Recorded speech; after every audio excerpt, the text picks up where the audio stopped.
Irmãos, sejam muito bem-vindos. Nós estamos com as portas fechadas, mas o culto a Deus não deixa de ser difundido. É claro que é estranho, mas nós acreditamos que esta situação visa um bem maior, de proteger, de promover a nossa segurança, e queremos convidar a todos, aqueles que nos estão a assistir hoje, que possam preservar-se, possam proteger-se, mas possam também sentir hoje a alegria de cultuar a Deus. É um dia tão especial, um dia tão importante. E como diz o salmista, nós podemos estar a louvar de todas as maneiras que nós conseguirmos. E então eu quero convidar a que todos hoje, a partir de sua casa, possam sentir esta alegria, este privilégio e também o conforto dentro da nossa limitação de saúde. Desejar que Deus possa estar a trazer a paz, as melhoras, a cura a todos, e vamos ter um tempo de celebração ao nosso Deus.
Bom dia a todos os irmãos, todos os amigos, todos aqueles que nesta manhã de domingo nos assistem para juntos louvarmos o nome do nosso Deus.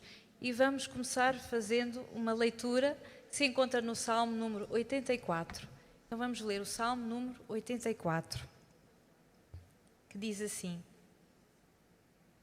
Quão amáveis são os seus tabernáculos, Senhor dos exércitos! A minha alma suspira e desfalece pelos átrios do Senhor. O meu coração e a minha carne exultam pelo Deus vivo. O pardal encontrou casa e a andorinha ninho para si, onde acolha os seus filhotes. Eu, os teus altares, Senhor dos exércitos, Rei meu e Deus meu. Bem-aventurados os que habitam em tua casa, louvam-te perpetuamente. Bem-aventurado o homem cuja força está em ti, em cujo coração se encontram os caminhos aplanados, o qual, passando pelo vale árido, faz dele um manancial de bênçãos, o cobre a primeira chuva. Vão indo de força em força, cada um deles aparece diante de Deus em Sião.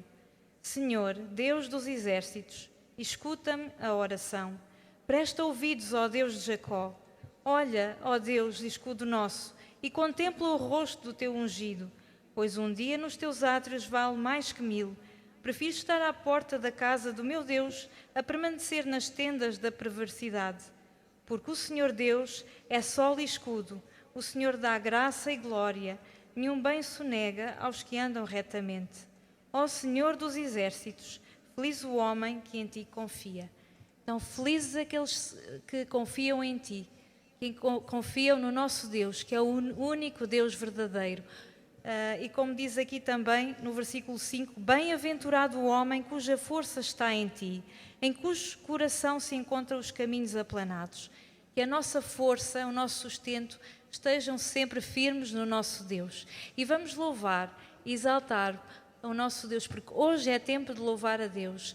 Hoje é tempo de fazer com que o nosso coração esteja desperto para receber a Deus na nossa vida, para que seja Ele a agir no nosso meio. Então vamos louvar ao nosso Deus.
vamos ser dirigidos neste momento pela uma oração pela irmã Laurinda.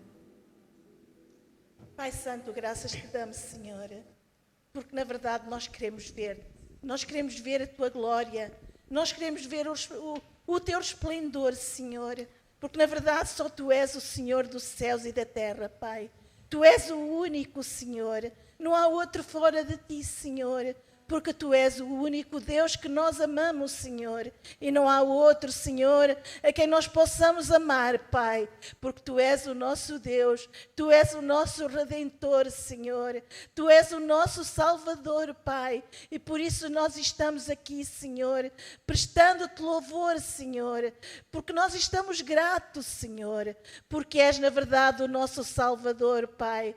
Tu naquela cruz, Senhor, tu morreste, Senhor, para nos dares vida, e vida com abundância já aqui na terra, Senhor, porque já aqui, Senhor, nós desfrutamos, Senhor, da tua alegria, do teu amor, da presença do teu Espírito Santo, Pai, porque tu habitas dentro de nós, Pai. Pai, te agradecemos, Pai, por estarmos aqui a servir-te, Senhor, cantando louvores a ti, Senhor. Obrigado, meu Pai. Pai, sei com todas as pessoas que vão ouvir, Senhor, este louvor a Ti, Senhor. A pregação, Senhor. Tudo quanto se possa passar neste culto, Senhor, seja para a honra e glória do Teu santo nome, Senhor. Pai, muito obrigado, Senhor. Ser presente aqui neste lugar, Senhor. Porque, na verdade, Senhor, só Tu és o único, Senhor. E por isso estamos aqui, Senhor, na certeza de que és o único, Senhor, que nós queremos amar, Pai. Pai, que nós possamos resplandecer a Tua glória, Pai. Que nós possamos ser aqui na terra o sal da terra, a luz do mundo, Senhor, porque nós somos Teus filhos, Senhor. E que possamos, na verdade, Senhor, ser luzeiros, Senhor, no meio daqueles que não Te conhecem, Pai.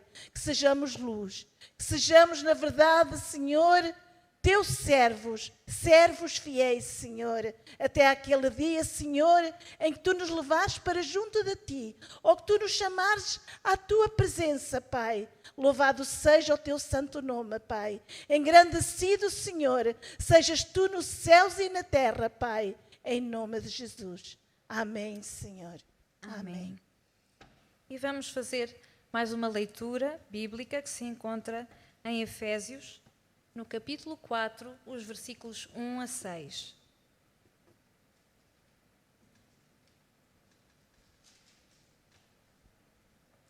Efésios 4, os versículos 1 a 6. E diz assim: Rogo-vos, pois, eu, o prisioneiro no Senhor, que andeis de modo digno da vocação a que fostes chamados, com toda a humildade e mansidão, com longanimidade, suportando-vos uns aos outros em amor, e esforçando-vos diligentemente por preservar a unidade do Espírito no vínculo da paz. Há somente um corpo e um Espírito, como também fostes chamados numa só esperança da vossa vocação. Há um só Senhor, uma só fé, um só batismo, um só Deus e Pai de todos, o qual é sobre todos, age por meio de todos e está em todos. Quando aceitamos o Senhor Jesus na nossa vida, Ele transforma o nosso coração, Ele nos dá um novo coração, Ele vai transformando a nossa vida dia a dia. E nós passamos a fazer parte do corpo, do seu corpo, do corpo de Cristo, que é a Igreja. E como, fazendo parte desse corpo, somos um só, assim como Jesus é um só com o Pai.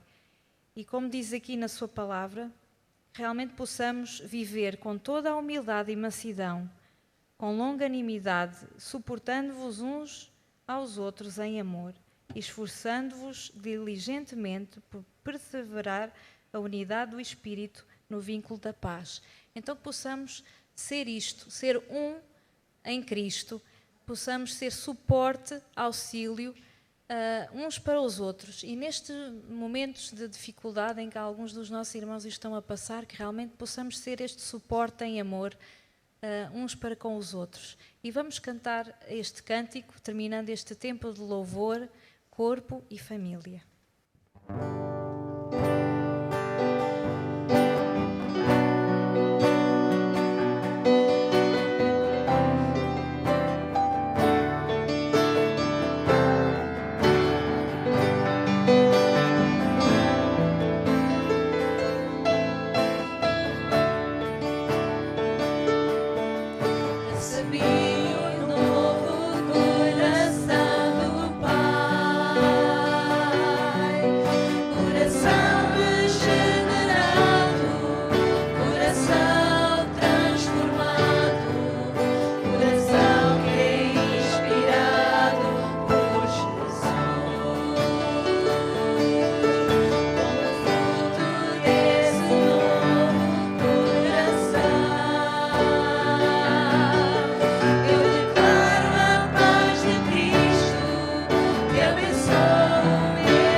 Bom dia, irmãos.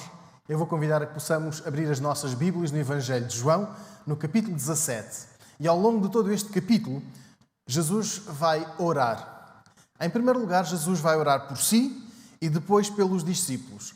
Aqueles 12 homens, aquelas 12 pessoas que o acompanharam, as 12 pessoas que ouviram, que aprenderam de Jesus. Mas Jesus vai mais longe, neste capítulo 17, não apenas por aqueles 12, mas vai também orar por aqueles que se converterão pelo ministério, pelo testemunho daqueles 12.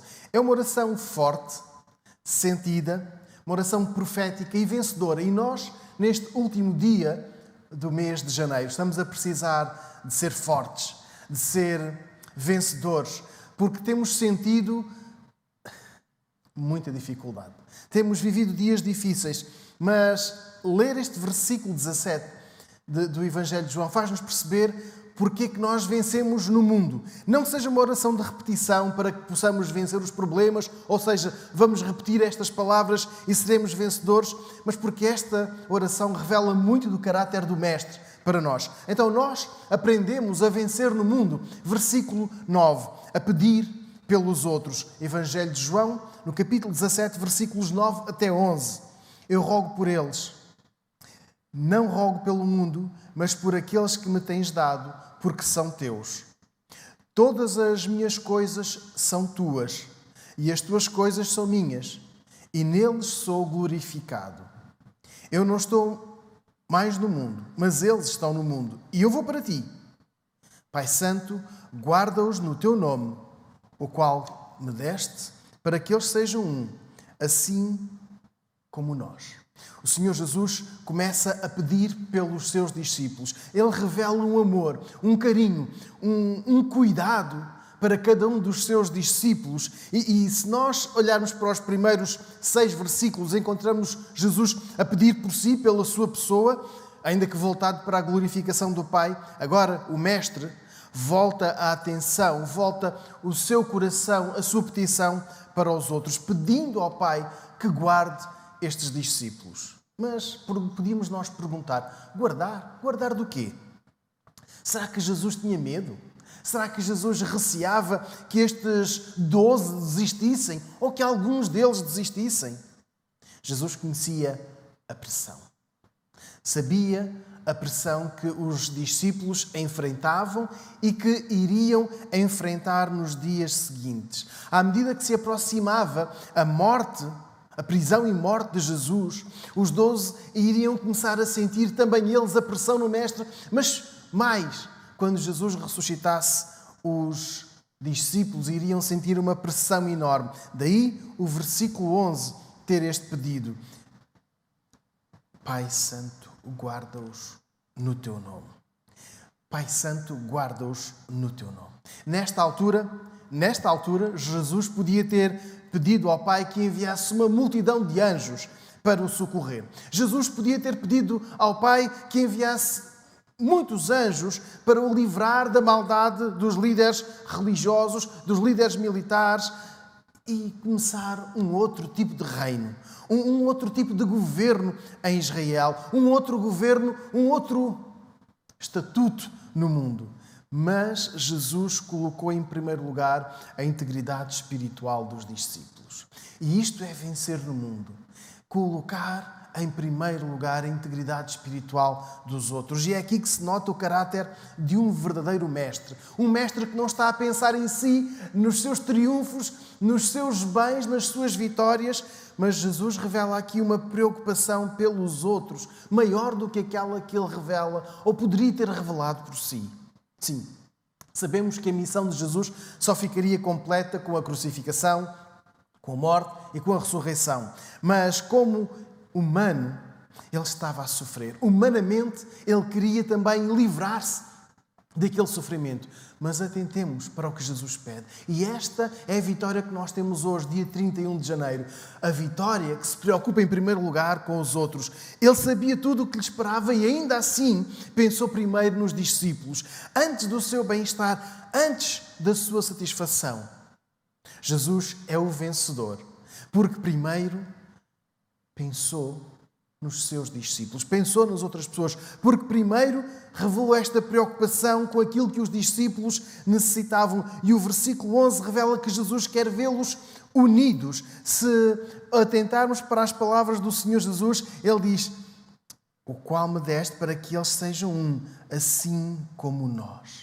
Jesus quer os seus discípulos não apenas amigos, não apenas fisicamente próximos uns dos outros, mas ele quer vê-los unidos, pegando no exemplo perfeito de unidade, de união que há entre o Pai e o próprio Jesus. E para sermos mais do que vencedores nesta semana que hoje se inicia, nós necessitamos de viver debaixo da graça de Deus, de sermos promotores desta unidade que fala aqui no versículo 11. Devemos ser promotores pensando em primeiro lugar no bem-estar dos outros. E o pedido de Jesus, se olharmos para o versículo 11, não tem o objetivo de nos dividir, não tem o objetivo de nos afastar, não tem o objetivo de criar sequer um conflito entre nós, mas este pedido visa a unidade espiritual dos seus seguidores. Então, tenho um desafio para todos nós, que hoje estamos em nossas casas. Vivamos como vencedores. Sejamos vencedores neste primeiro dia da semana. Em primeiro lugar, pensando nas necessidades dos nossos irmãos e não nas nossas. Nós temos um tremendo desafio com o lar em Tondela. Nós necessitamos de voluntários, necessitamos de mão de obra que esteja disponível para servir aquelas pessoas ali no lar em Tondela. E aqui podemos aplicar o versículo 11. Sermos um, indo até lá, ajudando, voluntariando-nos, servindo. tendo o mesmo objetivo, o mesmo propósito que Jesus teve. E fazendo, trabalhamos para que esta unidade entre nós seja verdadeira, tal como Jesus pede. Então, vencer no mundo é trabalhar em prol da unidade, colocando o interesse dos outros em primeiro lugar. Mas, versículo 13, com alegria. Diz o versículo 13, mas agora vou para ti. E isto falo no mundo, para que eles tenham a minha alegria completa em si mesmos. Não temos muitos motivos para sorrir.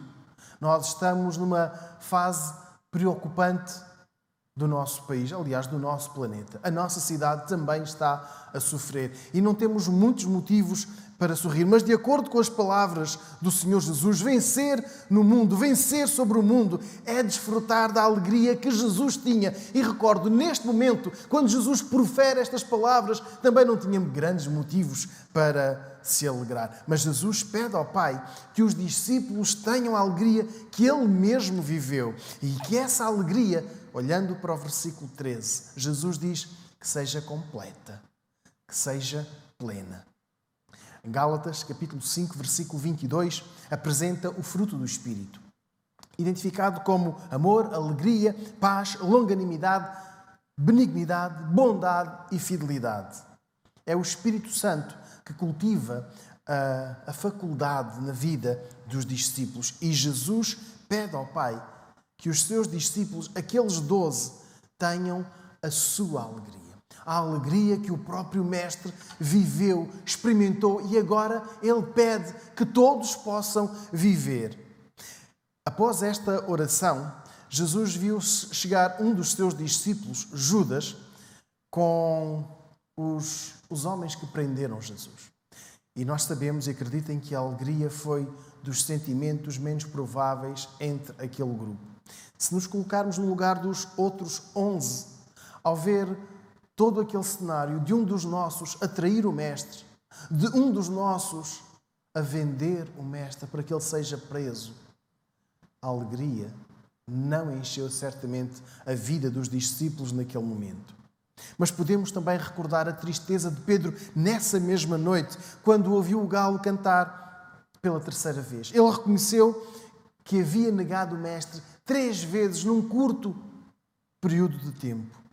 Temos o relato de Lucas 24, quando 2 dos discípulos vão a caminho de Emaús, tristes, cabisbaixos, e quando Jesus os aborda, eles respondem tristes porque não viram a ressurreição de Jesus. Os dias que se seguiram estas palavras de João 17:13 foram intensos e propícios à tristeza. Mas agora leiamos ou recordemos as palavras de Jesus no versículo 13. Mas agora vou para ti, e isto falo no mundo, para que eles tenham a minha alegria completa em si mesmos. Jesus pede que os seus discípulos tenham a mesma alegria, sejam verdadeiramente discípulos. O Mestre foi alegre, então os discípulos devem ter alegria. A alegria vence a tristeza. E temos, repito, dizia há pouco, muitos motivos para estar tristes, para estar preocupados. Mas a alegria vence a tristeza. Porque se assim não for, a vida perde todo o sentido. A alegria faz falta na vida do cristão, porque é por essa razão que Jesus ora ao Pai, para que nós tenhamos alegria. Nós necessitamos de alegria para ver além das dificuldades que passamos. Temos membros de igreja infectados, temos mortes no lar, temos máscaras, temos desinfetante, temos distanciamento, temos o salão de culto encerrado, temos o culto em nossas casas. Enfim, tantas razões para roubar a alegria. Ao olhar para trás, o que fica? Fica o versículo 13. Pai, eu peço que estes sejam alegres, que eles tenham a minha alegria. E é este o pedido que Jesus faz ao Pai pelos seus discípulos. E convido a cada um de nós que está agora em sua casa a deixar que a alegria de Jesus entre na nossa vida. Permita que a alegria de Deus tem para si possa fluir na sua vida. Sinta-se alegre porque Jesus o enche de alegria. O fruto do Espírito Santo não pode ser ocultado, não pode ser derrotado para dar lugar ao desânimo e à frustração, ao sentimento de derrota. É verdade, está o cerco a apertar-se, mas nós temos a vitória. Somos mais do que vencedores quando permitimos, versículo 13, que este pedido de Jesus seja uma realidade na nossa vida. Seja alegre. Seja alegre. Viva a alegria de Deus hoje mesmo. Viva a alegria de Deus agora. E se não se sente alegre, eu vou convidar que ore, que peça a Deus que o encha de alegria. Que faça a petição de Jesus uma realidade na sua casa, na sua família, na sua vida. E seja mais do que vencedor pela alegria. Vencer o mundo tem também a ver com o contacto com as outras pessoas. Versículos 15 e 16. Não rogo que os tires do mundo, mas que os guardes do maligno. Eles não são do mundo, assim como eu não sou do mundo. Este pedido de Jesus nos versículos 15 e 16 revela que Jesus nunca quis os discípulos isolados dos vizinhos.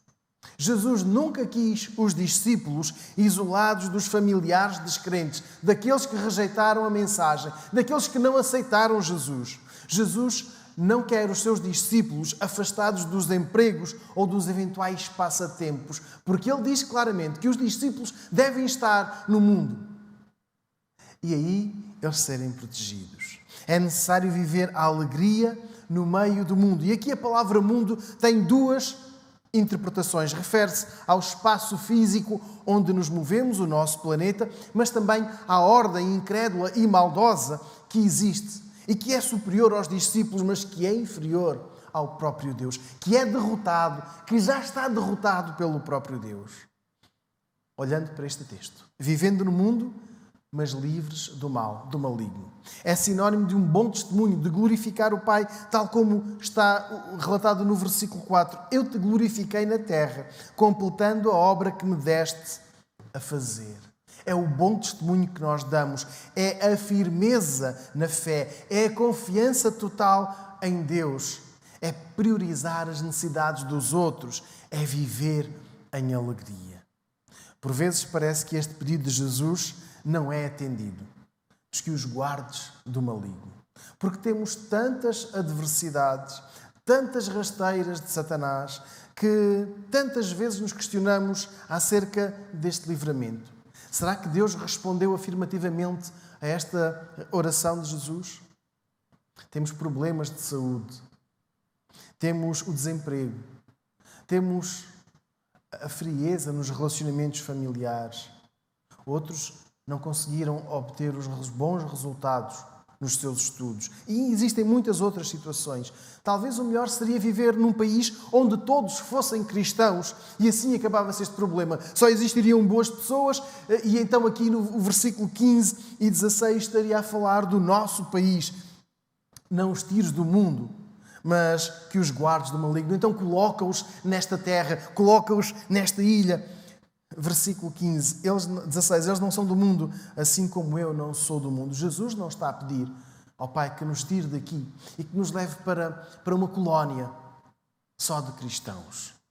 Em 2018, uma portuguesa ligada ao Estado Islâmico, ao Daesh, fugiu de um dos campos dos prisioneiros na Turquia e posteriormente na Grécia. E ela contou aos jornalistas que o Estado Islâmico era apenas a vontade de um determinado grupo criar, viver num território onde o Islão pudesse ser vivido sem problemas, sem os problemas dos cristãos ocidentais. E há quem creia que também deva ser assim. Aplicar-se o mesmo a países cristãos onde a lei nacional seja um decalque da Bíblia e assim acabavam-se as guerras, acabavam-se as pestes, acabavam-se todos os outros problemas porque eram só boas pessoas. Já imaginámos como seria viver num país em plena obediência a Jesus? Não iríamos evangelizar qualquer pessoa. Não iríamos falar do amor de Deus a qualquer outra pessoa, porque já eram todos cristãos. Mas Jesus não faz este pedido no versículo 15. Jesus pede ao Pai que os discípulos fossem mais do que vencedores, vivendo entre os incrédulos, entre os ateus, entre os politeístas. Então, se Jesus faz este pedido, por que iríamos nós desejar o inverso? Por que iríamos nós desejar contrariar o nosso Mestre, o pedido de Jesus? A nossa missão não é comprar uma extensa propriedade e colocar lá todos os que pensam como nós. Mas, como disse o Mestre, nós devemos ser sal e luz. Quer isto dizer, pessoas que alteram para melhor a vida dos outros.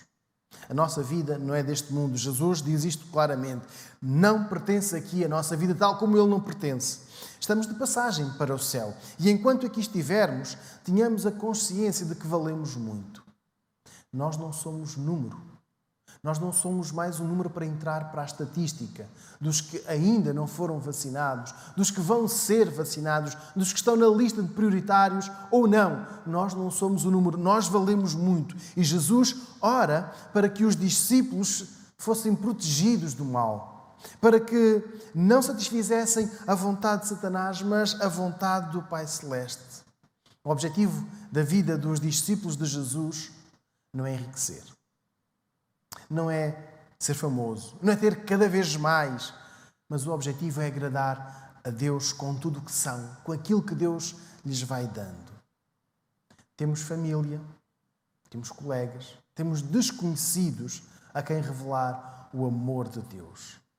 Se nos retirarmos deles, se nos afastarmos e se começarmos apenas a falar para os nossos familiares, os nossos amigos, os nossos colegas, até mesmo os desconhecidos, que são apenas cristãos, nós não estaremos a ser mais do que vencedores, mas estaremos a ser derrotados pelas circunstâncias. Nós queremos vencer para Jesus, mantendo-nos em contacto com outras pessoas, com quem pensa diferente de si, com quem pensa diferente de nós, com quem não ama a Jesus. O Senhor Jesus ora ao Pai, não para que nos tire daqui, mas para que nós sejamos testemunhas suas, para que nós não sejamos derrotados pela estratégia do inimigo, mas para que nós possamos trazer, levar, dar, partilhar a paz, a alegria. Então, eu quero desafiar a todos nós que não podemos ter visitantes e que não podemos ser visitantes na casa de outros, que não deixemos de partilhar uma mensagem de esperança, seja um versículo bíblico, através de um SMS, seja um pequeno áudio, seja um telefonema, seja uma carta, mas por favor, fale de Jesus, partilhe a esperança, partilhe aquilo que Jesus te diz aqui. Eu quero que eles tenham a alegria que tu me deste, a minha alegria, que seja completa em si, que seja completa em cada um de nós. Avançando para o versículo 17, vencer no mundo é sermos santificados pela palavra. Santifica-os na verdade. A tua palavra é verdade. A oração de Jesus é esta. Santifica-os na verdade. A tua palavra é verdade. E é aqui que Jesus nos ensina a ser mais do que vencedores, a vencer o mundo, a vencer no mundo, de acordo com este pedido de Jesus no versículo 17, é sermos santificados na palavra de Deus, que é verdade. A palavra verdade é muito querida nos escritos do apóstolo João.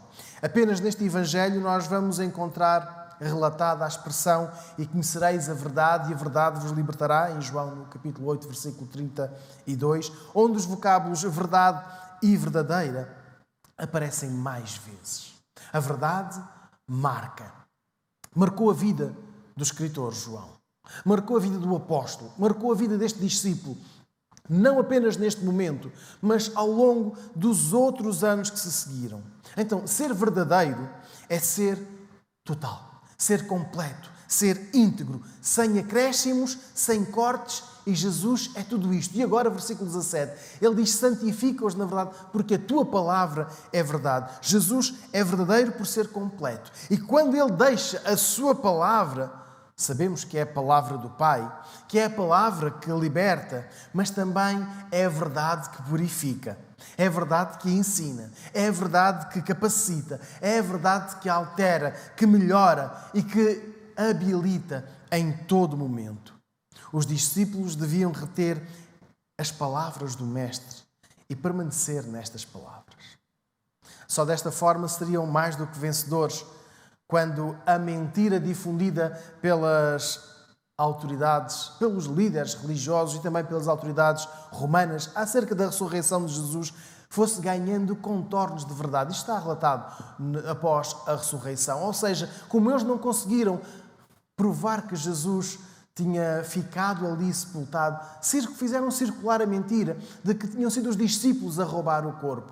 Tinha sido uma falsa ressurreição, porque afinal Jesus não tinha morrido. E agora os discípulos deviam ser também eles confundidos. E agora Jesus pede para que eles sejam santificados na verdade. Quando alguns pensadores, anos mais tarde, introduzissem com mais força, com mais convicção e até com alguns dados médicos de que Jesus não morreu, portanto não ressuscitou, os discípulos, versículo 17, deveriam permanecer firmes na palavra que tinham ouvido e que tinham visto a verdade.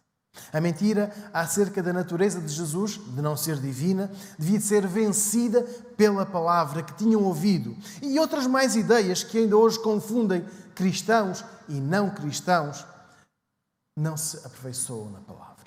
Necessitamos de ler mais a Bíblia. Os irmãos têm recebido todos os dias um pequeno devocional. E a ideia é esta: desafiar-nos, estimular-nos à leitura da Bíblia diariamente. Porque é na Bíblia que nós encontramos, versículo 17, este aperfeiçoamento, esta santificação. Necessitamos de ler melhor, mais vezes a Bíblia, para compreender, para crescermos espiritualmente, mas também para identificarmos alguns erros, alguns desvios e saber responder com convicção, com crença acerca daquilo que nos é dito, acerca das questões que nos são colocadas ou das dúvidas que outros possam ter. A Bíblia não é apenas aquele livro que fica lá em casa, que alguns até colocam à entrada da sua casa ou têm nos seus quartos ou alguns têm no telemóvel. Não é apenas mais um aplicativo. A Bíblia é para ser lida. É para ser lida diariamente. É para ser compreendida e interiorizada. E é aqui que Jesus quer chegar no versículo 17. Santifica-os na verdade. A tua palavra é verdade. Ser mais do que vencedor é crescer, é mudar, é aperfeiçoar a vida à luz da Bíblia. Então, olhando para estes versículos que acabamos de ler, vemos o Senhor Jesus a pedir que sejamos vencedores, mais do que vencedores no mundo, porque estamos unidos, porque trabalhamos, porque desejamos ter esta unidade.